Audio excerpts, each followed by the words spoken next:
यह जो आप वीडियो देख रहे हैं ये इलेक्ट्रो स्टील बोकारो के वेदांता कंपनी का है, जहां की पूरा मतलब कि कंपनी पूरा युद्ध क्षेत्र और रण क्षेत्र में बदल गया। देख लीजिए वहां के सिक्योरिटी गार्ड यानी कि जो होता है निजी security guard electro Vedanta company के, और वहां के निवासी यानी कि जो वहां के लोकल निवासी है, वहां के मजदूर है जो वहां के जमीन दिए हैं, और जमीन के बारे में अगर वो अपना रोजगार के बारे में बात करते हैं, नौकरी के बारे में बात करते हैं, तो पुलिस के सपोर्ट से वहां के सिक्योरिटी, वहां के माननीय मुख्यमंत्री हेमंत सोरेन का इरादा साफ है कि जो मिल रहा है उसी में रहिए, ना तो ज्यादा मुंह खोलिएगा तो पुलिस के डंडे से पिटवा कर पूरा सर और पूरा देह फट जाएगा। देख लीजिए कैसे वहाँ के गरीब लोगों को कितना अत्याचार किया है, उनको दौड़ा के पीटा है। एकदम से रण क्षेत्र युद्ध क्षेत्र में वहाँ का पूरा बदल गया था।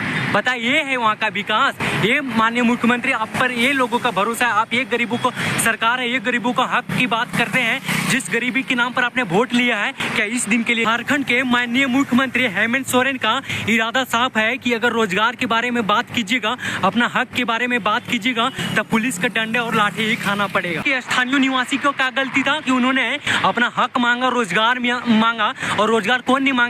कोई अपना जमीन देगा और जमीन दे के प्लांट बैठवाएगा, फैक्ट्री बैठवाएगा, तो क्यों ना वहाँ पे बाहरी लोगों का ही क्यों वहाँ पे भर्ती किया जाएगा? बताइए, वहाँ के भी तो लोग हैं, वहाँ के भी तो मजदूर हैं, वहाँ के भी तो भूखे लोग हैं, कोई परिवार है, छोटा परिवार है, मिडिल क्लास के फैमिली, सबको रोजगार चाहिए, क्यों बाहर हो जाएगा? अपना हक के लिए अगर वो लड़ रहा है तो किसके लिए लड़ रहा है? अपने ही के लिए ना।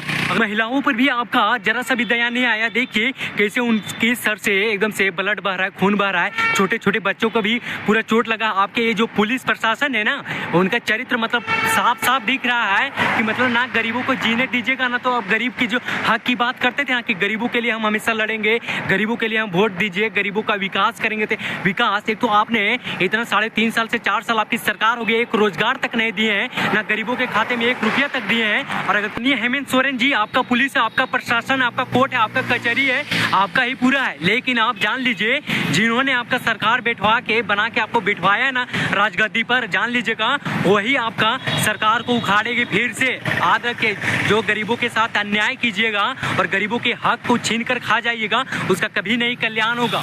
आपको गरीबों और मजदूरों के नाम पर सिर्फ आप वोट लेना जानते हैं, और गरीबों और मजदूरों के नाम के लिए आप कितना काम करते हो, पूरा वहाँ के राज्यवासी, पूरा ग्रामीण वासी देख रहे हैं। आपने उनके ऊपर लाठी बरसा के क्या सिद्ध कर दिया कि मेरा ही तानाशाह चल रहा, हम ही यहाँ के तानाशाही, मेरे आगे किसी का नहीं चलेगा ना।